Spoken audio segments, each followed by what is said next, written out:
ಇನ್ನು ಈ ವಾರ ಭವಿಷ್ಯ ಹೇಗಿದೆ, ಯಾವ ರಾಶಿಯವರಿಗೆ ಏನೇನು ಸಂಕಷ್ಟಗಳಿದೆ, ಯಾವ ಸಮಸ್ಯೆ ಬರುತ್ತೆ ಮತ್ತು ಸಮಸ್ಯೆಗಳಿಗೆ ಪರಿಹಾರ ಏನು, ಮತ್ತು ಏನು ಮಾಡಿಕೊಂಡ್ರೆ ಸಮಸ್ಯೆಗಳು ಬರೋದಿಲ್ಲ, ಪ್ರತಿಯೊಂದನ್ನು ಕೂಡ ಸುಸರಳವಾಗಿ, ಸುಂದರವಾಗಿ, ಅದ್ಭುತವಾಗಿ, ಅಮೋಘವಾಗಿ ನಾನು ತಿಳಿಸ್ಕೊಡ್ತೀನಿ. ಈ ಒಂದು ವಾರದ ಭವಿಷ್ಯ ನಿಮಗೋಸ್ಕರ 12 ರಾಶಿಗಳ ಒಂದು ಭವಿಷ್ಯ ಎಲ್ಲವನ್ನು ಕೂಡ ಸಂಪೂರ್ಣವಾಗಿ ತಿಳಿಸ್ಕೊಡ್ತೀನಿ. ಅದಕ್ಕಿಂತ ಮುಂಚೆ ನೀವು ವಿನಯ್ ಯೋಗಿ ಗುರುಜಿ ಅಂತ ಯೂಟ್ಯೂಬ್ ಚಾನಲ್ ಲೈಕ್ ಮಾಡಿ, ಸಬ್ಸ್ಕ್ರೈಬ್ ಆಗಿ, ಮತ್ತು ಬೆಲ್ ಬಟನ್ ಒತ್ತಿ ಫೇಸ್ಬುಕ್, ಇನ್ಸ್ಟಾಗ್ರಾಮಲ್ಲೂ ಕೂಡ ಲೈಕ್ ಮಾಡಿ, ಶೇರ್ ಮಾಡಿ, ಮತ್ತು ಫಾಲೋವನ್ನು ಮಾಡ್ಕೊಳ್ಳಿ. ನೋಡಿ, ಈ ವಾರ ಭವಿಷ್ಯದಲ್ಲಿ ವಿಶೇಷವಾದಂಥ ಒಂದು ವಿಚಾರಗಳನ್ನು ನಾನು ತಿಳಿಸ್ಕೊಡ್ತೀನಿ. ಮೇಷ, ಋಷಭ, ಮಿಥುನ, ಕರ್ಕಾಟಕ, ಸಿಂಹ, ಕನ್ಯೆ, ತುಲಾ, ವೃಶ್ಚಿಕ, ಧನಸ್ಸು, ಮಕರ, ಕುಂಭ, ಮೀನ ರಾಶಿಯವರಿಗೆ ಏನೇನು ಸಮಸ್ಯೆಗಳು ಬರುತ್ತೆ ಅದನ್ನು ನೀವು ತಿಳ್ಕೊಂಡು ಸ್ವಲ್ಪ ನಿಮ್ಮ ಮುನ್ನೆಚ್ಚರಿಕೆ ಕ್ರಮಗಳನ್ನು ತೆಗೆದುಕೊಂಡು ಅಂತಂದರೆ ನಿಮ್ಗೆ ಯಾವುದೇ ರೀತಿಯಂಥ ಒಂದು ಸಮಸ್ಯೆಗಳು ಕೂಡ ನಿಮಗೆ ಆಗೋದಿಲ್ಲ. ಹಣಕಾಸಿನಾಗಿರ್ಬೋದು, ಕುಟುಂಬದಲ್ಲಿ ಸಮಸ್ಯೆ ಆಗಿರ್ಬೋದು, ಶತ್ರುಬಾಧೆ ಆಗಿರ್ಬೋದು, ಮಾಟಮಂತ್ರ ವಾಮಾಚಾರ ಅಥವಾ ನೆಗೆಟಿವ್ ಎನರ್ಜಿ, ಯಾವುದೇ ರೀತಿಯಂಥ ದೋಷಗಳಿತ್ತು ಅಂತಂದು ಕೂಡ ಸಂಪೂರ್ಣವಾಗಿ ನಿವಾರಣೆ ಆಗುತ್ತೆ. ಈ ಕೆಲವೊಂದರ ಸರಳವಾದಂಥ ಸುಂದರವಾದಂಥ ಒಂದು ವಿಚಾರವನ್ನು ತಿಳ್ಕೊಳ್ಳಿ.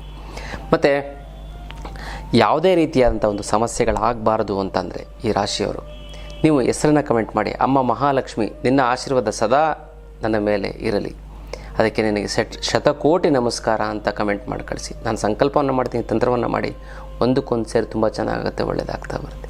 ಇದು ವಿಶೇಷವಾದಂಥ ಒಂದು ವಾರ ಭವಿಷ್ಯದ ಒಂದು ವಿಚಾರ ಅಲ್ಲ. ಇನ್ನು ಮೇಷರಾಶಿಯವರಿಗೆ ಹೇಗಿದೆ ಅಂತ ನಾವು ನೋಡೋದಾಯಿತು ಅಂತಂದರೆ, ಮೊದಲನೇದಾಗಿ ಈ ವಾರ ನೀವು ಯಾವ ಒಂದು ನಿರ್ಧಾರವನ್ನು ತಗೋತು ಅಂತಂದರೂ ಕೂಡ ಅದು ಜೀವನದಲ್ಲಿ ಒಂದು ಟ್ವಿಸ್ಟನ್ನು ಕೊಡುತ್ತೆ. ಪ್ರಮುಖವಾದಂಥ ನಿರ್ಧಾರನ ತಗೋತೀರ, ಅದು ನೀವು ಒಂದಲ್ಲ ಒಂದಿನ ಅನ್ಕೋತೀರ, ಹೌದು ನಾನು ಕರೆಕ್ಟಾಗಿ ಇಂಥ ನಿರ್ಧಾರ ತೆಗೆದುಕೊಂಡೆ ಅಂತ. ಮತ್ತು ವಿಶೇಷವಾಗಿ ಮೇಷರಾಶಿಯವರಿಗೆ ಹೊಸ ಒಂದು ಅವಕಾಶ ಬರುತ್ತೆ. ಮತ್ತು ಕೆಲಸದಲ್ಲಿ ಸಮಸ್ಯೆಗಳಾಗ್ತಾ ಬರುತ್ತೆ, ಒತ್ತಡ ಜಾಸ್ತಿ ಆಗುತ್ತೆ, ಇಂಟ್ರೆಸ್ಟ್ ಕಡಿಮೆ ಆಗುತ್ತೆ, ಕೆಲಸಕ್ಕೆ ಹೋಗಬಾರ್ದು ಅಂತ ಅನಿಸುತ್ತೆ, ಕೆಲಸ ಬದಲಾವಣೆ ಮಾಡೋಣ ಅನಿಸುತ್ತೆ, ಕೆಲಸಕ್ಕೆ ರಿಸೈನ್ ಕೊಡಬೇಕು ಅನ್ನುವಂಥ ಒಂದು ಸಣ್ಣ ಪುಟ್ಟ ಘಟನೆಗಳು ನಡೀತಾ ಹೋಗುತ್ತೆ ಅಲ್ಲ. ಸಿಕ್ಕಾಪಟ್ಟೆ ಖರ್ಚಿದೆ, ಹಣಕಾಸಿನಲ್ಲಿ ಅಷ್ಟೊಂದೇನು ಲಾಭ ಬರಲ್ಲ ಈ ವಾರ. ಮತ್ತು ಮೇಷರಾಶಿಯವರಿಗೆ ಯಾವುದೇ ರೀತಿ ಸಮಸ್ಯೆಗಳು ಆಗಬಾರ್ದು ಅಂತಂದರೆ ಅಕ್ಕಿಯನ್ನು ದಾನ ಕೊಡಿ, ಮತ್ತು ಲಕ್ಷ್ಮಿಯನ್ನು ಆರಾಧನೆ ಮಾಡಿ, 9 ಫಾಲೋ ಮಾಡಿ. 9 ಶುಭ ಸಂಖ್ಯೆ, ತುಂಬ ಚೆನ್ನಾಗುತ್ತೆ, ಒಳ್ಳೆಯದಾಗ್ತಾ ಬರುತ್ತೆ. ಇನ್ನು ವೃಷಭ ರಾಶಿಯವರಿಗೆ ಅಂದರೆ ಹಣಕಾಸಿನಲ್ಲಿ ಮಿಶ್ರ ಫಲ, ಬಂದಂಗೂ ಅಲ್ಲ ಬಿಟ್ಟಂಗೂ ಅಲ್ಲ, ಈ ರೀತಿ ಒಂದಿದೆ. ಕುಟುಂಬದಲ್ಲಿ ಒಳ್ಳೆಯ ಸುದ್ದಿ ಬರುತ್ತೆ, ಒಳ್ಳೆಯ ಕೆಲಸದಲ್ಲಿ ಶಾಂತಿಯನ್ನು ಕಾಪಾಡ್ಕೋತೀರ, ಹಳೆಯ ಒಂದು ಸಾಲ ಮುಗಿಯುತ್ತೆ. ಮತ್ತು ಈ ಸರಿ ಹಣಕಾಸಿನ ಒಂದು ವಿಚಾರದಲ್ಲಿ ಸ್ವಲ್ಪ ಒಂಚೂರು ಮೀಡಿಯಮ್ ಆಗಿದೆ, ಜಾಸ್ತಿನೂ ಇಲ್ಲ ಕಡಿಮೆ ಇಲ್ಲ, ನಡ್ಕೊಂಡು ಹೋಗ್ತಾ ಇರುತ್ತೆ. ಮತ್ತು ವೃಷಭ ರಾಶಿಯವ್ರಿಗೆ ಯಾವುದೇ ರೀತಿ ಸಮಸ್ಯೆಗಳು ಆಗಬಾರ್ದು ಅಂದರೆ ಲಂ ಬೀಜ ಮಂತ್ರವನ್ನು ಜಪ ಮಾಡಿ, ತುಂಬ ಚೆನ್ನಾಗುತ್ತೆ, ಒಳ್ಳೆಯದಾಗುತ್ತೆ. ಮತ್ತು ಸುಬ್ರಹ್ಮಣ್ಯ ಸ್ವಾಮಿ ಒಂದು ಆರಾಧನೆ ಮಾಡಿ, ತುಂಬ ಒಳ್ಳೆಯದಾಗುತ್ತೆ. ಮತ್ತು 8 ಶುಭ ಸಂಖ್ಯೆ. ಇನ್ನು ಮಿಥುನ ರಾಶಿಯವರು ಹೇಗಿದೆ ಅಂತಂದರೆ, ಹಳೆಯ ಯಾವುದೋ ಒಂದು ವ್ಯಕ್ತಿ ಸಿಕ್ಕಿ ನಿಮಗೆ ಮನಸ್ಸಿಗೆ ಬೇಜಾರಾಗುವಂಥದ್ದು, ಸಮಸ್ಯೆ ಆಗುವಂಥದ್ದು ಆಗುತ್ತೆ. ಹಳೆಯ ವ್ಯಕ್ತಿ ಸಿಕ್ತು ಅಂತಂದರೆ ಎಷ್ಟು ಬೇಕು ಅಷ್ಟೇ ಮಾತಾಡಿಸೋ, ನೋಡೋದಂಗೆ ಹೊರಟೋಗ್ಬಿಡಿ. ಯಾಕಂದರೆ ಜೀವನದಲ್ಲಿ ಅವರು ತುಂಬ ನೋವನ್ನು ಉಂಟು ಮಾಡಿದ್ದಾರೆ, ಅದನ್ನೇ ಅವು ಸಿಕ್ತು ಅಂತ ಇನ್ನಷ್ಟು ಸಮಸ್ಯೆಗಳಾಗ್ಬೋದು, ಅಂದ್ಬಿಟ್ಟೆ ಏನೂ ಇಲ್ಲ. ಮತ್ತು ನಿರ್ಧಾರಗಳು ಗೊಂದಲಯುಕ್ತವಾಗಿ, ಏನು ಮಾಡಲಿ, ಇದು ಮಾಡಲ ಅದು ಮಾಡಲ ಇದು ಕೊನೆಗೆ ಯಾವುದು ಮಾಡೋಕ್ಕಾಗದೆ ಸೈಲೆಂಟ್ ಆಗಿದ್ಬಿಡ್ತೀರಾ. ಮತ್ತು ಹೊಸ ಪರಿಚಯದಿಂದ ನಿಮಗೆ ಸಾಕಷ್ಟು ಲಾಭ ಇಲ್ಲ. ಹೊಸ ಪರಿಚಯಗಳನ್ನು ಮಾಡ್ಕೊಳ್ಳಿ, ಹೊಸ ಸ್ನೇಹಿತರನ್ನಾಗಿ ಮಾಡ್ಕೊಳ್ಳಿ, ಹೊಸ ವಿಚಾರಗಳನ್ನು ತಿಳ್ಕೊಳ್ಳಿ, ಒಳ್ಳೆಯದಾಗ್ತಾ ಬರುತ್ತೆ. ಇನ್ನು ಹಣಕಾಸಿನಲ್ಲಿ ಚಿಕ್ಕ ಲಾಭ ಬರುತ್ತೆ, ದೊಡ್ಡದಾಗಿ ಏನು ಲಾಭ ಬರಲ್ಲ, ಚಿಕ್ಕದಾಗಿ ಲಾಭ ಬರುತ್ತೆ ಈ ವಾರ. ಮತ್ತು ಈ ಮಿಥುನ ರಾಶಿ ಮತ್ತು ಆಧ್ಯಾತ್ಮದ ಪಯಣದಲ್ಲಿ ನಾವೇನು ಮಾಡ್ತಾಯಿದ್ದೀವಿ ಅಂತಂದರೆ ಕಾಮಾಖ್ಯಗೆ ಹೋಗ್ತಾ ಇದ್ದೀವಿ. ಈ ಕಾಮಾಖ್ಯದಲ್ಲಿ ಯೋನಿ ಪೀಠ ಇದೆ. 52 ಶಕ್ತಿಪೀಠಗಳಲ್ಲಿ ಒಂದಾದಂತಹ ಪ್ರಮುಖವಾದಂತಹ ಒಂದು ಪೀಠ ಯಾವುದು ಅಂತಂದರೆ, ಮೊದಲನೇ ಸ್ಥಾನದಲ್ಲಿರುವಂಥ ಪೀಠ ಅಂತಂದರೆ ಈ ತಾಯಿಯ ಒಂದು ಯೋನಿ ಪೀಠ, ಅದು ಕಾಮಾಖ್ಯದಲ್ಲಿದೆ. ಈ ಒಂದು ಕಾಮಾಖ್ಯ ದೇವಿಯದ್ದು ದರ್ಶನ ಮಾಡಿದ್ದೇ ಆಯಿತು ಅಂತಂದರೆ, ನಿಮಗೆ ಹೆಣ್ಮಕ್ಳಿಗೆ ಮಕ್ಕಳಾಗಿಲ್ಲ ಅಂತಂದರೆ, ಅಥವಾ ಈ ಹೆಣ್ಮಕ್ಳಿಗೆ ಈ ಪೀರಿಯಡ್ಸ್ ಪ್ರಾಬ್ಲಮ್ ಇತ್ತು ಅಂದರೆ, ಹಾರ್ಮೋನ್ ಇಂಬ್ಯಾಲೆನ್ಸ್ ಇತ್ತು ಅಂತಂದರೆ, ಮತ್ತು ಏಜ್ ಆಗ್ತಿದ್ದಂಗೆ ಗರ್ಭಕೋಶ ತೆಗಿಬೇಕು ಅಂತ ಹೇಳ್ತಾರೆ, ಯೂಟ್ರಸ್ ಪ್ರಾಬ್ಲಮ್ ಏನಾರು ಆಗಿತ್ತು ಅಂತಂದರೆ, ಇದು ಎಲ್ಲವೂ ಕೂಡ ಆಪ್ರೇಷನ್ನೇ ಆಗೋದಿಲ್ಲ, ಹೋಗೊಂದು ದರ್ಶನ ಮಾಡ್ಕೊಂಡ್ಬಂದ್ಬಿಡ್ತು ಅಂತಂದರೆ, ಸಂಕಲ್ಪ ಮಾಡಿ ದರ್ಶನ ಮಾಡ್ಕೊಂಡು ಬಂತು ಅಂತಂದರೆ ಇದು ಯಾವುದೇ ರೀತಿಯಂಥ ಒಂದು ಸಮಸ್ಯೆಗಳು ಕೂಡ ಆಗೋದಿಲ್ಲ. ಅದಕ್ಕೋಸ್ಕರ ಕಾಮಾಖ್ಯ ದೇವಿಯ ಒಂದು ದರ್ಶನವನ್ನು ಮಾಡೋದಕ್ಕೆ ಹೋಗ್ತಾಯಿದ್ದೀವಿ. ಖಂಡಿತ ನಾವೆಲ್ಲ ಹೋಗ್ತೇವೆ, ನೀವು ಬನ್ನಿ. ಮತ್ತು ಕೇರಳಗೂ ಕೂಡ ನಾವು ಹೋಗ್ತಾ ಇರ್ತೀವಿ, ಪ್ರತಿ ತಿಂಗಳು ಇನ್ಮೇಲೆ ನಾವು ಕೇರಳಗೆ ಪ್ರಯಾಣ ಬೆಳೆಸ್ತಾ ಇರ್ತೀವಿ. ಅನಂತ ಪದ್ಮನಾಭ ಆಗಿರ್ಬೋದು, ಜೊತೆಗೆ ಈ ಒಂದು ಕೊಟ್ಟಿಯೂರು ಅಂತ ವಿಶೇಷವಾದಂತಹ ಒಂದು ದರ್ಶನ, ಅದು ವರ್ಷದಲ್ಲಿ 1 ತಿಂಗಳು ಮಾತ್ರ ಇರುತ್ತೆ. ಆ ಒಂದು ಬರೀ ತುಂಬ ಕಡಿಮೆ, ಅತಿ ಕಡಿಮೆ ಇದರಲ್ಲಿ ವೆಚ್ಚದಲ್ಲಿ ನಾವು ಕರ್ಕೊಂಡು ಹೋಗ್ತಾ ಇದ್ದೀವಿ. ಮತ್ತು ಈ ಒಂದು ಕೊಟ್ಟಿಯೂರಿಗೆ ಕೇರಳ ಪ್ರವಾಸ 2 ದಿನದ ಒಂದು ಪ್ರವಾಸ ಇರುತ್ತೆ. 4 ದಿನದ ಒಂದು ಪ್ರವಾಸ ಇರುತ್ತೆ, 2 ದಿನದ ಒಂದು ಪ್ರವಾಸವೂ ಕೂಡ ಇದೆ. ಇದು ಕೇವಲ ಒಂದು 5,000 ರೂಪಾಯಿ, 4,999 ಊಟ ತಿಂಡಿ ಮತ್ತು ಮಲ್ಕೊಳ್ಳೋಕ್ಕೆ ಜಾಗ ಮತ್ತು AC ಬಸ್ಸು ಎಲ್ಲವೂ ಕೂಡ ವ್ಯವಸ್ಥೆ ಇರುತ್ತೆ. ಖಂಡಿತವಾಗ್ಲೂ ಕೂಡ ನೀವು ಈ ಒಂದು ಪ್ರಯೋಜನವನ್ನು ಪಡ್ಕೋಬೋದು. ಮತ್ತು ಕಣ್ಣೂರಿಗೆ ನಾವು ಶತ್ರು ಸಂಹಾರಕ್ಕೋಸ್ಕರ ಕಣ್ಣೂರು ದೇವಸ್ಥಾನಕ್ಕೆ ಹೋಗ್ತಾ ಇದ್ದೀವಿ. ಸುಮಾರು ಅದ್ರ ಬಗ್ಗೆ ನೀವು ತಿಳ್ಕೊಬೇಕಂದ್ರೆ ನಮ್ಮ ಆಫೀಸ್ಗೆ ಫೋನ್ ಮಾಡಿ. ಈ 2 ಪ್ರಮುಖವಾದಂತಹ ಒಂದು ದೇವದ ಒಂದು ಸ್ಥಾನಕ್ಕೆ ಹೋಗ್ತಾ ಇದ್ದೀವಿ ಆಧ್ಯಾತ್ಮ ಪಯಣದಲ್ಲಿ. ಖಂಡಿತ ನಾವೆಲ್ಲ ಹೋಗ್ತೀವಿ, ನೀವು ಕೂಡ ಬರ್ತೀರಲ್ವ. ಇದು ಇವತ್ತಿನ ಒಂದು ವಿಶೇಷವಾದಂಥ ಒಂದು ಆಧ್ಯಾತ್ಮದ ಪಯಣದ ವಿಚಾರ. ಇವರಿಗೆ ಯಾವುದೇ ಸಮಸ್ಯೆ ಆಗಬಾರ್ದು ಅಂತಂದರೆ ನೀವು ಅನಾಥಗರಿಗೆ ದಾನವನ್ನು ಕೊಡಿ, ಮತ್ತು ಹನುಮಂತನನ್ನು ಏನಾದರೂ ದಾನ ಕೊಡಿ, ಮತ್ತು ಹನುಮಂತನ ಆರಾಧನೆ ಮಾಡಿ ಹನುಮಂತ ಚಾಲಿಸನ ಓದಿ ಒಳ್ಳೆಯದಾಗ್ತಾ ಬರುತ್ತೆ. ಮತ್ತು 7 ಶುಭ ಸಂಖ್ಯೆ. ಇನ್ನು ಕರ್ಕಾಟಕ ರಾಶಿಯವರಿಗೆ ಹೇಗಿದೆ ಅಂತಂದರೆ ಕುಟುಂಬದಲ್ಲಿ ಮಾತಿನಲ್ಲಿ ಜಗಳ ಉಂಟಾಗ್ತಾ ಬರುತ್ತೆ ಅಲ್ಲ. ಮೌನದಿಂದ ನೀವು ಸಮಸ್ಯೆಯನ್ನು ತಪ್ಪಿಸ್ಕೋಬೋದು. ಆರೋಗ್ಯದ ಕಡೆ ಹೆಚ್ಚು ಗಮನ ಕೊಡಿ, ಇಲ್ಲಾಂತಂದರೆ ದೊಡ್ಡ ಸಮಸ್ಯೆಗಳಾಗ್ತಾ ಬರುತ್ತೆ. ಮತ್ತು ಕೆಲಸದಲ್ಲಿ ತುಂಬ ನಿಧಾನ ಆಗ್ತಾ ಬರುತ್ತೆ ಅಲ್ಲ. ಇದು ಈ ಒಂದು ಕರ್ಕಾಟಕ ರಾಶಿಯವರಿಗೆ ಇರುವಂಥ ಒಂದು ಸಮಸ್ಯೆ. ಮತ್ತು ಯಾವುದೇ ರೀತಿಯಂಥ ಸಮಸ್ಯೆಗಳು ಆಗಬಾರ್ದು ಅಂತಂದರೆ ಅರಿಶಿಣವನ್ನು ಒಂದು 1/4 kg 100 ಗ್ರಾಮ್ 200 ಗ್ರಾಮ್ ದೇವಸ್ಥಾನಕ್ಕೆ ದಾನ ಕೊಡಿ. ಶಿವನ ಒಂದು ಆರಾಧನೆ ಮಾಡಿ ಶಿವನ ದೇವಸ್ಥಾನಕ್ಕೆ ಹೋಗಿ ಒಳ್ಳೆಯದಾಗ್ತಾ ಬರುತ್ತೆ. 5 ಶುಭ ಸಂಖ್ಯೆ. ಇನ್ನು ಸಿಂಹರಾಶಿಯವರಿಗೆ ಹೇಗಿದೆ ಅಂತ ನೋಡಿದ್ರೆ, ನೀವು ಕಾಯುತ್ತಿರುವಂಥ ಒಂದು ಅವಕಾಶ ಈ ವಾರ ಸಿಗುತ್ತೆ. ತುಂಬ ತಿಂಗಳುಗಳಿಂದ ಕಾಯ್ತಾರೆ, ಈ ವಾರ ಒಂದು ಅದು ಅನುಕೂಲ ಆಗ್ತಾ ಬರುತ್ತೆ. ಮತ್ತು ಈ ಅಲಂಕಾರಿಕ ವಸ್ತುಗಳನ್ನು ನೀವು ತೆಗೆದುಕೊಳ್ತೀರಾ, ಟೂರು ಪಿಕ್ನಿಕ್ಕು ಈ ಥರದ್ದೆಲ್ಲ ಹೋಗ್ತೀರಾ, ಅದರಿಂದ ಸುಮ್ಮನೆ ಚೆನ್ನಾಗಾಗುತ್ತೆ, ಒಳ್ಳೆಯದಾಗ್ತಾ ಬರುತ್ತೆ. ಹಣದಲ್ಲಿ ಈ ಸರಿ ಒಂದು ಲಾಭ ಸಿಗ್ತಾ ಹೋಗುತ್ತೆ. ಮತ್ತು ಸ್ನೇಹಿತರು ನಿಮಗೆ ಸಹಾಯವನ್ನು ಮಾಡ್ತಾರೆ ನಿಮ್ಮ ಒಂದು ಏಳಿಗೆಗೋಸ್ಕರ ಈ ವಾರ. ಮತ್ತು ಈ ಸಿಂಹರಾಶಿಯವ್ರಿಗೆ ಯಾವುದೇ ರೀತಿ ಸಮಸ್ಯೆಗಳು ಆಗಬಾರ್ದು ಅಂತಂದರೆ ಎಳ್ಳನ್ನು ದಾನ ಕೊಡಿ, ಮತ್ತು ಕಾಳಿಯನ್ನು ಆರಾಧನೆ ಮಾಡಿ, ಒಳ್ಳೆಯದಾಗ್ತಾ ಬರುತ್ತೆ. ಮತ್ತು 8 ಶುಭ ಸಂಖ್ಯೆ ಅಲ್ಲ, ಇದು ವಿಚಾರ. ಇನ್ನು ಕನ್ಯಾ ರಾಶಿಯವರಿಗಿದೆ ಹೇಗಿದೆ ಅಂತ ನೋಡಿದ್ರೆ, ಯಾರು ನಿಮ್ಮ ಮೇಲೆ ಗಮನ ಕೊಟ್ಟಿದ್ದಾರೆ, ಗಮನ ಅಂತಂದರೆ ಒಂದು ಕಣ್ಣು ಹಾಕಿದ್ದಾರೆ. ಅಂದರೆ ಏನಾದ್ರು ತಪ್ಪು ಮಾಡ್ತು ಅಂತಂದರೆ ಸಾಕು, ಕಾದು ಅವ್ರನ್ನ ಹೆಂಗಾರು ಮಾಡಿ ಬೀಳಿಸ್ಬೇಕು, ಅವಮಾನ ಮಾಡಬೇಕು, ತೊಂದರೆ ಮಾಡಬೇಕು, ಅಥವಾ ಅವ್ರ ಹತ್ರ ದುಡ್ಡು ಹೊಡಿಬೇಕು ಅಂತ ಕಾಯ್ತಾ ಇದ್ದಾರೆ. ತುಂಬ ಹುಷಾರಾಗಿರಿ, ಎಚ್ಚರಿಕೆಯಿಂದ ಇರಿ ಗೊತ್ತಲ್ಲ. ಈ ವಾರ ಸ್ವಲ್ಪ ಅನುಮಾನ ಇರುವಂಥ ವ್ಯಕ್ತಿಗಳನ್ನ ಮಾತಾಡಿಸ್ತಿದ್ರೆ ಅದು ಒಳ್ಳೆಯದು. ಮತ್ತು ಯೋಜನೆಗಳು ಏನು ಅಂತಂದರೆ, ಎಲ್ಲರಿಗೂ ಕೂಡ ನೀವು ಹೇಳಕ್ಕೆ ಹೋಗಬೇಡಿ.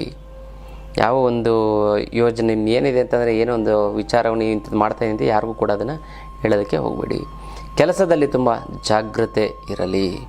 ಮತ್ತು ಹಣದಲ್ಲಿ ಸುರಕ್ಷತೆಯನ್ನು ಕಾಪಾಡಿಕೊಳ್ಳಿ, ಒಳ್ಳೆಯದಾಗ್ತಾ ಬರುತ್ತೆ. ಮತ್ತು ಇನ್ನೊಂದು ವಿಶೇಷವಾದಂಥದ್ದು ವಿಚಾರ ಏನು ಅಂತಂದರೆ, ಕೆಂಪು ಮತ್ತು ಯಾವುದೇ ರೀತಿ ಸಮಸ್ಯೆಗಳಾಗಬಾರ್ದೆ ಕೆಂಪು ಹೂಗಳನ್ನು ದೇವರಿಗೆ, ದಾಸವಾಳ ಆಗಿರ್ಬೋದು ಅಥವಾ ಗುಲಾಬಿ ಆಗಿರ್ಬೋದು, ದೇವರಿಗೆ ಗುಲಾಬಿ ಹೂನಾರ ಆಗಿರ್ಬೋದು, ದೇವರಿಗೆ ಅರ್ಪಣೆ ಮಾಡಿ ತುಂಬ ಚೆನ್ನಾಗುತ್ತೆ, ಒಳ್ಳೆಯದಾಗ್ತಾ ಬರುತ್ತೆ. ಮತ್ತು ಗಣಪತಿಯ ಆರಾಧನೆಯನ್ನು ಮಾಡಿ ಒಳ್ಳೆಯದಾಗ್ತಾ ಬರುತ್ತೆ. 6 ಶುಭ ಸಂಖ್ಯೆ. ಇನ್ನು ತುಲಾರಾಶಿಯವರಿಗೆ ಹೇಗಿದೆ ಅಂತ ನಾವು ನೋಡೋದಾಯ್ತು ಅಂತಂದರೆ, ಪ್ರೇಮ ವಿಚಾರದಲ್ಲಿ ಯಾರು ಪ್ರೇಮ ಪ್ರೀತಿಯಿಂದ ಒಂದು ವಿಶೇಷವಾದ ಜೀವನದಲ್ಲಿ ಒಂದು ಸರ್ಪ್ರೈಸ್ ಆಗುತ್ತೆ. ನೀವು ಯಾರನ್ನ ಇಷ್ಟಪಟ್ಟಿದ್ದು ಅವರೇ ಮದುವೆ ಆಗುವಂಥ ಒಂದು ಇದು ಬರುತ್ತೆ. ಮತ್ತು ಹೊಸ ಸಂಬಂಧಗಳು ಆರಂಭ ಆಗ್ತಾ ಬರುತ್ತೆ. ಹಣಕಾಸಿನ ಒಂದು ಸ್ಥಿತಿ ಈ ವಾರ ಸುಧಾರಣೆ ಆಗ್ತಾ ಬರುತ್ತೆ. ಸ್ವಲ್ಪ ಮಕ್ಕಳಿಂದ ತೊಂದರೆ ಆಗ್ತಾ ಬರುತ್ತೆ. ಮತ್ತು ಸಂತೋಷದ ಕ್ಷಣಗಳು ಹೆಚ್ಚಾಗ್ತಾ ಬರುತ್ತೆ. ಅದು ಬಿಟ್ಟು ಏನೇನಿಲ್ಲ. ಮತ್ತು ಯಾವುದೇ ರೀತಿ ಸಮಸ್ಯೆಗಳು ಆಗಬಾರ್ದು ಎಳ್ಳನ್ನು ದಾನ ಕೊಡಿ. ಮತ್ತು ರಾಘವೇಂದ್ರ ಸ್ವಾಮಿಯಿಂದ ಆರಾಧನೆ ಮಾಡಿ. ಮತ್ತು 3 ಶುಭ ಸಂಖ್ಯೆ. ಇನ್ನು ವೃಶ್ಚಿಕ ರಾಶಿಯವರಿಗೆ ಹೇಗಿದೆ ಅಂತ ನಾವು ನೋಡ್ತಿದ್ರೆ, ಒಂದು ಯಾರೋ ಒಂದು ವಿಚಾರವನ್ನು ನಿಮಗೆ ಹೇಳ್ತಾರೆ, ಅದು ಸತ್ಯಕ್ಕೆ ದೂರವಾದಂಥ ಮಾತಾಗಿರುತ್ತೆ. ಅದನ್ನು ನೆನೆಸ್ಕೊಂಡು ನೀವು ಈ ವಾರ ಒಂದು ಕಾಲವನ್ನು ಕಳೀತೀರ. ಆಮೇಲೆ ಗೊತ್ತಾಗುತ್ತೆ ಇದಕ್ಕೋಸ್ಕರ ಅಷ್ಟೊಂದು ಇನ್ನು ಬರಬೇಕಾಗಿರೋ ದುಡ್ಡು ಬರ್ತಾ ಇಲ್ಲ ಅಂತಂದರೆ, ಕೊಡೋರಿಗೆ ಕೊಡೋಕ್ಕಾಗ್ತಾ ಇಲ್ಲ ಅಂದರೆ, ಸಿಕ್ಕಾಪಟ್ಟೆ ಸಾಲ ಆಗಿತ್ತು ಅಂದರೆ, ಗುರುಗಳೇ ದುಡ್ಡು ನೀರು ಥರ ಖರ್ಚಾಗ್ತಾ ಇದೆ, ಎಲ್ಲಿ ಹೋಗ್ತಾ ಇದೆ ಎಲ್ಲಿ ಬರ್ತಾ ಇದೆ ಗೊತ್ತೇ ಆಗ್ತಾಯಿಲ್ಲ ಅನ್ನೋಂಥವ್ರಿಗೆ ಏಕೈಕ ರಾಮಬಾಣ ಅಂದರೆ ಅಷ್ಟಲಕ್ಷ್ಮಿ ಯಂತ್ರ. ಈ ಅಷ್ಟಲಕ್ಷ್ಮಿ ಯಂತ್ರವನ್ನು ಮನೆಯಲ್ಲಿ ಪ್ರತಿಷ್ಠಾಪನೆ ಮಾಡಿದ್ದೇ ಆಯಿತು ಅಂದರೆ, ಅದೆಂಥದ್ದೇ ಹಣಕಾಸಿನ ಸಮಸ್ಯೆ ಇದ್ದರೂ ಸಂಪೂರ್ಣವಾಗಿ ನಿವಾರಣೆ ಆಗಿಬಿಡುತ್ತೆ. ಸಾಲ ಸೋಲಗಳೆಲ್ಲ ಸಂಪೂರ್ಣವಾಗಿ ತೀರೋಗುತ್ತೆ. 6 ತಿಂಗಳಲ್ಲಿ ಅದೆಂಥದ್ದೇ ಸಾಲ ಇದ್ದರೂ ಕೂಡ ತೀರೋಗುತ್ತೆ. ಬೇಡ ಒಂದು ವರ್ಷ ತೊಗೊಳ್ಳಿ ಬಿಡಿ, ಬೇಡ ಒಂದು ವರ್ಷದಲ್ಲಿ ಒಂದು ಅರ್ಧ ತೀರೋದ್ರೂ ನೀವು ಎಷ್ಟೊಂದು ನಿರಾಳತೆ ಬಂದುಬಿಡ್ತದೆ ಗೊತ್ತಲ್ಲ. ಈ ಒಂದು ಯಂತ್ರಕ್ಕೆ ಮುಟ್ಟು ಕಟ್ಟು ಚಟ್ಟು ಮಡಿ ಮೇಲಿಗೆ ಸೂತ್ಕ ಗೀತ್ಕ ವೆಜ್ಜು ನಾನ್ ವೆಜ್ಜು ಜಾತಿ ಗೀತಿ ದಿಕ್ಕು ಗೀಕು ಆ ಥರದ್ದು ಏನಿಲ್ಲ. ಇಟ್ಟೆ ಕೆಲಸ ದೇವ್ರ ಮಲ್ಲಾರು ಇಡ್ಬೋದು, ಬೀರ್ನಲ್ಲಾರು ಇಡ್ಬೋದು. ಪ್ರತಿದಿನ ಪೂಜೆ ಮಾಡಲೇಬೇಕು ಅಂತ ಏನಿಲ್ಲ. ಪೂಜೆ ಮಾಡಲಿಲ್ಲ ಅಂತಂದ್ರೂ ಕೂಡ ನಡೆಯುತ್ತೆ. ಜೊತೆಗೆ ಇದು ಕರ್ಮ ಕಳೆದಿದ್ರೆ ಮಾತ್ರ ತೊಗೊಳಕ್ಕಾಗೋದು, ಎಲ್ಲರ ಕೈಲೂ ಅಷ್ಟು ಸುಲಭವಾಗಿ ಬರೋದಿಲ್ಲ. ಸಂಕಲ್ಪ ಮಾಡ್ಕೊಳ್ಳಿ, 10ರಿಂದ 20 ಬಾರಿ ನೀವು ಸಂಕಲ್ಪ ಮಾಡಿಕೊಂಡ್ರೆ ಅದು ಹೇಗೋ ನಿಮ್ಮ ಮನೆ ಒಳಗಡೆ ಬರ್ತದೆ. ಸಾಕ್ಷಾತ್ ಮಹಾಲಕ್ಷ್ಮಿ ಯಂತ್ರದ ಮೂಲಕ ನಿಮ್ಮ ಮನೆಗೆ ಬಂದು ಸ್ಥಿರವಾಗಿ ನಿಲ್ತಾಳೆ. ಇನ್ನು ಈ ಅಷ್ಟಲಕ್ಷ್ಮಿ ಅಂತ ನಿಮ್ಮ ಮನೇಲಿ ಇತ್ತು ಅಂತಂದರೆ ಯಾವುದೇ ಕಾರಣಕ್ಕೂ ನೀವು ತಲೆ ಕೆಡಿಸ್ಕೊಳಕ್ಕೆ ಹೋಗ್ಬೇಡಿ. ಹಣಕಾಸನ್ನ ನೀವು ಮರೆತು ಬಿಡಿ, ಬೇರೆ ಬಗ್ಗೆ ನೀವು ಯೋಚನೆ ಮಾಡಿ. ಅಂಥ ಒಂದು ಅದ್ಭುತವಾದ ಒಂದು ಶಕ್ತಿ ಗಿಡಮೂಲಿಕೆಗಳನ್ನೆಲ್ಲ ಕುಟ್ಟಿ ಪುಡಿ ಮಾಡಿ ಅರೆದು ಒಣಗಿಸಿ ಭಸ್ಮ ಮಾಡಿ ಈ ಒಂದು ಯಂತ್ರನ ಪ್ರಾಣ ಪ್ರತಿಷ್ಠಾಪನೆ ಮಾಡಿ ಶಕ್ತಿ ತುಂಬಿ ಇಟ್ಟಿರುವಂಥ ಒಂದು ಯಂತ್ರ. ಈ ಯಂತ್ರವನ್ನು ನೀವು ಪ್ರತಿಷ್ಠಾಪನೆ ಮಾಡಿ ನಿಮ್ಮ ಹಣಕಾಸಿನ ಸಮಸ್ಯೆಯ ಸಂಪೂರ್ಣ ನಿವಾರಣೆನ ನೀವೇ ನೋಡ್ತೀರ. ಹಾಗಾಗಿ ಇದನ್ನು ಇನ್ನು ಅತ್ಯದ್ಭುತವಾದಂಥ ಒಂದು ಅಷ್ಟಲಕ್ಷ್ಮಿ ಯಂತ್ರದ ವಿಚಾರ ಅಂತೆ ಮಾಡೋದ್ನಲ್ಲ ಅಂತ ಅಂತಲ್ಲ, ಇರಲಿ ಪರವಾಗಿಲ್ಲ. ಹಾಗಾಗಿ ಮತ್ತು ಸತ್ಯ, ಯಾವತ್ತೂ ಸತ್ಯ ನಿಮ್ಮನ್ನು ಗೆಲ್ಲಿಸುತ್ತೆ. ನಿಮ್ಮ ಪ್ರಾಮಾಣಿಕತೆ, ನಿಮ್ಮ ಒಳ್ಳೆತನ ನಿಮ್ಮನ್ನು ಕಾಪಾಡುವಂಥದ್ದು ಅಂತಲ್ಲ. ಕೆಲಸದಲ್ಲಿ ತುಂಬ ಒತ್ತಡ ಇರುತ್ತೆ, ಹಣಕಾಸಿನಲ್ಲಿ ಸ್ವಲ್ಪ ಮೋಸ ಮಾಡುವಂಥವ್ರು ಜಾಗ್ರತೆ ಇರುತ್ತೆ. ಕೊಡೋರು ತಗೊಳ್ಳೋರು ಮತ್ತು ನೀವು ಕೆಲಸ ಮಾಡಿಸೋರು ಬೇರೆಯವ್ರ ದುಡ್ಡು ಯಾರಿಗಾರು ಕೊಡ್ತಾ ಇದ್ದೀರಿ ಅಂತ ಒಂದು ಸರಿ ಯೋಚನೆ ಮಾಡಿ. ಬೇರೆಯವ್ರು ಜಾಸ್ತಿ ಹೇಳಿರ್ಬೋದು, ಕಡಿಮೆ ಆಗಿರ್ಬೋದು, ಈ ಥರದ್ದನ್ನು ಮಾಡ್ಕೊಳ್ಳಿ ಅಂತಲ್ಲ. ಮತ್ತು ಯಾವುದೇ ರೀತಿ ಸಮಸ್ಯೆಗಳಾಗಬಾರ್ದು. ಶನೀಶ್ವರನ ಒಂದು ಆರಾಧನೆ ಮಾಡಿ ಒಳ್ಳೆಯದಾಗ್ತಾ ಬರುತ್ತೆ. ಮತ್ತು 4 ಶುಭ ಸಂಖ್ಯೆ ಗ್ರಾಮ್ ಬೀಜ ಮಂತ್ರವನ್ನು ಜಪ ಮಾಡಿ ಗ್ರಾಮ್ ಗ್ರಾಮ್ ಗ್ರಾಮ್ ಗ್ರಾಮ್ ಅಂತ ಒಳ್ಳೆಯದಾಗುತ್ತೆ, ಚೆನ್ನಾಗುತ್ತೆ. ಇನ್ನು ಪ್ರಯಾಣದಲ್ಲಿ ಅವಕಾಶ ಸಿಗುತ್ತೆ ಅದಲ್ಲ, ಅದನ್ನು ಮಾಡ್ಕೊಳ್ಳಿ. ಇನ್ನು ಧನುರಾಶಿಯವ್ರಿಗೆ ಹೇಗಿದೆ ಅಂತ ನೋಡೋದಾಯಿತು ಅಂತಂದರೆ ಹಣಕಾಸಿನಲ್ಲಿ ತುಂಬ ಲಾಭ ಬರುತ್ತೆ. ಆರೋಗ್ಯದ ಕಡೆ ಹೆಚ್ಚು ಗಮನ ಕೊಡಿ, ಇಲ್ಲಾಂತಂದರೆ ಆರೋಗ್ಯದ ಸಮಸ್ಯೆಗಳಾಗಿ ಈ ವಾರ ಸುಮ್ಮನೆ ಹಾಗೆ ಹಾಳಾಗ್ಬಿಡುತ್ತೆ. ನೀವೊಂದು ಏನೋ ಒಂದು ಹೊಸ್ದಾಗಿ ಮಾಡಬೇಕು ಅಂತಂದರೆ ಈ ವಾರನೇ ಅದ್ರ ಸ್ಟಾರ್ಟ್ ಮಾಡಿ ಪೋಸ್ಟ್ಪೋನ್ ಮಾಡೋಕ್ಕೆ ಹೋಗಬೇಡಿ ಗೊತ್ತಲ್ಲ. ಮತ್ತು ಈ ವಾರ ಯಾವುದೇ ಕಾರಣಕ್ಕೂ ಯಾರಿಗೂ ದುಡ್ಡನ್ನು ಕೊಡೋಕೆ ಹೋಗ್ಬೇಡಿ. ಅತಿಯಾದಂಥ ಒಂದು ಪರ್ಚೇಸನ್ನು ಕೂಡ ಮಾಡೋಕ್ಕೆ ಹೋಗ್ಬೇಡಿ. ಪರ್ಚೇಸ್ ಮಾಡ್ತಂದ್ರೆ ಮುರಿದೋಗ್ಬೋದು, ಕಿತ್ತೋಗ್ಬೋದು, ಒಡೆದೋಗ್ಬೋದು, ಅಥವಾ ಜಾಸ್ತಿ ಕೊಟ್ಬಿಡ್ಬೋದು, ಅಥವಾ ಲಾಸ್ ಆಗ್ಬೋದು ನಿಮಗೆ. ಈ ಥರದ್ದಾಗುತ್ತೆ. ಹೊಸ ಅವಕಾಶಗಳು ಬರ್ತಾ ಹೋಗುತ್ತೆ ಇಂಪ್ರೂವ್ಮೆಂಟ್ಗೆ. ಅದನ್ನು ಸಮ ಪ್ರಮಾಣದಲ್ಲಿ ಸರಿಯಾಗಿ ಬಳಸ್ಕೊಳ್ಳಿ, ತುಂಬ ಚೆನ್ನಾಗುತ್ತೆ, ಒಳ್ಳೆಯದಾಗ್ತಾ ಬರುತ್ತೆ. ಮತ್ತು ಯಾವುದೇ ರೀತಿ ಸಮಸ್ಯೆಗಳು ಆಗಬಾರ್ದು ಅಂತಂದರೆ ವೆಂಕಟೇಶ್ವರನ ಒಂದು ಆರಾಧನೆ ಮಾಡಿ, ತುಂಬ ಚೆನ್ನಾಗುತ್ತೆ, ಒಳ್ಳೆಯದಾಗುತ್ತೆ. ಮತ್ತು ಕುರುಡರಿಗೆ ನೀವು ದಾನವನ್ನು ಮಾಡಿ, ಚೆನ್ನಾಗಾಗುತ್ತೆ, ಒಳ್ಳೆಯದಾಗ್ತಾ ಬರುತ್ತೆ. ಮತ್ತು 9 ಶುಭ ಸಂಖ್ಯೆ, ಇದು ವಿಶೇಷವಾದಂಥ ಒಂದು ವಿಚಾರ. ಇನ್ನು ಮಕರ ರಾಶಿಯವ್ರಿಗೆ ಹೇಗಿದೆ ಅಂತಂದರೆ ನೀವು ಶ್ರಮಪಟ್ಟದ್ದಕ್ಕೆ ಪ್ರತಿಫಲ ಸಿಗುತ್ತೆ. ನೀವು 10 ರೂಪಾಯಿ ದುಡಿತು ಅಂತಂದರೆ ಈ ಸರಿ 100 ರೂಪಾಯಿ ನಿಮ್ಗೆ ಸಿಗುವಂಥ ಒಂದು ಇದು. ಮತ್ತು ಪ್ರಮೋಷನ್ ಆಗುವಂಥ ಕೆಲಸದಲ್ಲಿ, ಮತ್ತು ಕೆಲಸದಲ್ಲಿ ಸಂಬಳ ಜಾಸ್ತಿ ಸಿಗುವಂಥದ್ದು, ಅಥವಾ ಬೇರೆ ಕೆಲಸಕ್ಕೆ ಹೋಗಿ ಒಳ್ಳೆ ಲಾಭ ಬರುವಂಥದ್ದು, ಬಿಸ್ನೆಸ್ಸಲ್ಲೂ ಕೂಡ ತುಂಬ ಚೆನ್ನಾಗುತ್ತೆ, ಒಳ್ಳೆಯದಾಗ್ತಾ ಬರುತ್ತೆ. ಹೆಣ್ಮಕ್ಳಿಗೆ ಸ್ವಲ್ಪ ಆರೋಗ್ಯ ಕೆಡುವಂಥ ಒಂದು ಪರಿಸ್ಥಿತಿ ಬರುತ್ತೆ. ವಿದ್ಯಾರ್ಥಿಗಳಿಗೆ ಏನು ಮಾಡಬೇಕು ಅನ್ನೋದು ಮುಂದೆ ದಿಕ್ಕೆ ತೋಚೋದಿಲ್ಲ ಮಕರ ರಾಶಿಯವರಿಗೆ. ಮತ್ತು ಕೆಲಸದಲ್ಲಿ ವಿಶೇಷವಾದಂಥ ಒಂದು ಯಶಸ್ಸನ್ನು ಕಾಣ್ತೀರಾ, ಒಳ್ಳೆಯದಾಗುತ್ತೆ, ಚೆನ್ನಾಗುತ್ತೆ. ಮತ್ತು ಯಾವುದೇ ರೀತಿ ಸಮಸ್ಯೆಗಳಾಗಬಾರ್ದು ಅಂತಂದರೆ ಎಳ್ಳು ಎಣ್ಣೆಯ ದೀಪವನ್ನು ಹಚ್ಚಿ ಒಳ್ಳೆಯದಾಗ್ತಾ ಬರುತ್ತೆ.